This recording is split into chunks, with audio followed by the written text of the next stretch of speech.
Hi, hello, kumusta? Welcome dito sa India. Ito yung first destination namin guys para sa aming 1-month holiday. And napakatahimik ng lugar na ito, napakalamig din. And ang maririnig mo lang sa gabi ay ang huni ng mga kuliglig or ng insekto.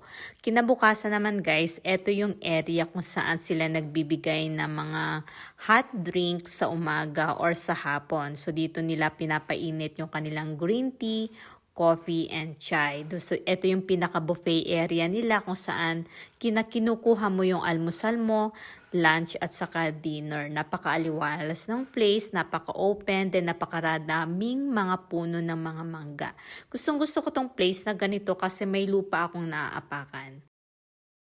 Ito ng place nila. So, yung sweater ko kahapon, ito pa rin yung sweater ko ngayon. And ang cutie pie ng lupa. Ito yung room namin guys. So marami silang mga individual rooms na ganito. And gawa lahat sa mud. Gawa siya sa putik. And gusto ko tong area na to kung saan may space kang naupuan sa labas. Second day namin. Ito meron silang bonfire na yan. Ayan. And then meron din silang rabbit. Ayun o. Super cutie. So cute. So, ito yung maganda sa place na to kasi ayan. Diba? Ang ganda yung lugar na ganito. Puro puno-puno lang siya. Puno. Ito yung perfect place kapag gusto mong mag-spend ng time sa nature.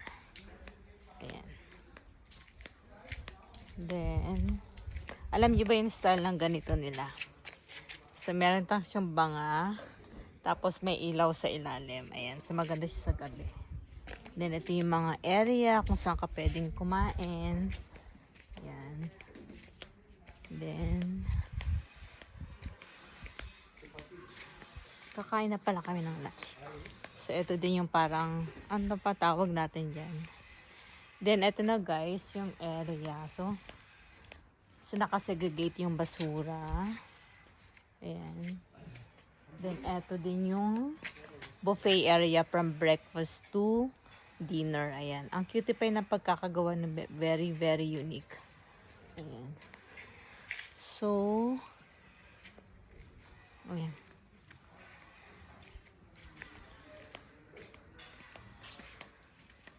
So, tingnan natin. This is a different one or to take food? Huh? Same. Same. Very little people. So. Okay. So, ito yung loob niyan. Then, alam niyo ba yung table? Ito yung, ay iba pala yan. So, ang cute niya, diba? Kaya gustong-gusto ko talaga rito. Ito yung second day namin and super gusto ko yung place. And then, isa sa favorite ko ay ito. Papakita ko sa inyo. Itong swing na to. Alam niyo ba, sarap mag-swing dito. Ito. Ayan. Then, napapaligiran ka ng mga puno. Ayan. Then, ayan. Then, ito yung kanilang pathway kasi sementado and elevated. Ito yung mga gusto kong mga senaryo. Although gusto ko rin yung mga ng parang yung nasa syudad. Pero ako kasi iba yung feeling ko, iba yung mood ko kapag ganito yung ambience. Yung makikita mo yung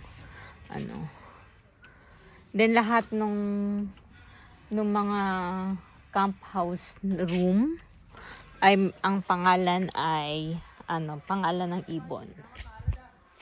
So ang ganda. Ang ganda ng niya.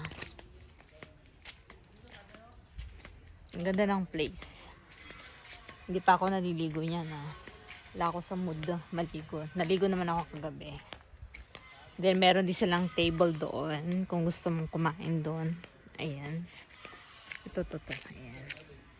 Then isa din yung ang ganda talaga ng place na ito. Kaya balak pa rin namin bumalik ulit by March kapag pauwi na kami ng Uttarakhand. Talagang gusto ko yung place kasi maaliwalas, tahimik at maraming mga ibon. Hanggang sa muli, bye!